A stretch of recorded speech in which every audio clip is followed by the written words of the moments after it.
ஆனா இதுல ஒரு சின்ன சந்தேகம் சார். 8ன்ற நம்பர் வந்து ரொம்ப ஸ்பெஷலானது. இன்ஃபினிட்டி அது ரொம்ப பாசிட்டிவா தான் இதுவரைக்கும் எல்லாருமே சொல்லியிருக்காங்க. இப்போ நீங்க சொல்லும்பொழுது அது கொஞ்சம் டேஞ்சரான நம்பர் மாரி ஆமா. சொல்றீங்க. அது எப்படின்னாம்மா எப்படின்னு கேட்டீங்கன்னாக்க, அது வந்து நல்லதையும் செய்யும், கெட்டதையும் செய்யும். அதாவது எப்படின்னு கேட்டீங்கன்னாக்க, இந்த நம்பர் வந்து என்ன பண்ணும் அப்படின்னு கேட்டீங்கன்னா, மற்ற எண்கள் மாரி இது வேலை செய்றதில்ல. ம். மற்ற எண்கள் எல்லாம் வந்து அந்தந்த கர்மாக்கள மட்டும் தான் செய்யும்.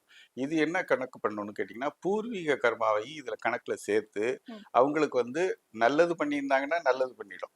Okay, okay. கெட்டது பண்ணியிருந்தாங்கன்னா, கெட்டது. அதாவது தீர்ப்பு நாள்ன்னு சொல்லக்கூடியது நீதிபதி ஸ்தானத்துல தான் அவர் வந்து இருக்கிறாரு. ஸோ, அவருக்கு வந்து நீங்க குடுக்கக்கூடிய விஷயங்கள் நல்லதா இருந்ததுன்னா, நீங்க பூர்வத்துல புண்ணியம் பண்ணியிருக்கீங்கன்னு அர்த்தம். ம். நல்லது குடுக்காம கெட்டது குடுத்திருந்தாருன்னா, அவர் வந்து நீங்க பாவம் பண்ணியிருக்காங்க. அதேதான் அவ்வளோதான்.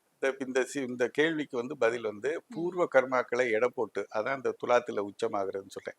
அந்த எடை போட்டு அவங்க நல்லது பண்ணியிருக்காங்களா, கெட்டது பண்ணியிருக்காங்களா, அதுக்குண்டான விஷயத்த குடுத்து, அந்த பிறவிய, அந்த கர்மாக்கள அந்த பிறவியோட நிர்வாகம் பார்த்தீங்கன்னாக்க, வயதான காலத்துல நிச்சயமா வந்து சனி எப்பயுமே போகும்போது நல்லது செய்வார்ன்னு சொல்லுவாங்க. ஆமா. அதே மாரி நீங்க பார்த்தீங்கன்னாக்க, இந்த 8ஆம் நம்பர்காரங்களுக்கு வயதான காலங்கள்ல ம். ஒரு நிம்மதியாகவும், ஒரு செழுமையோடையும் இருப்பாங்கம்மா.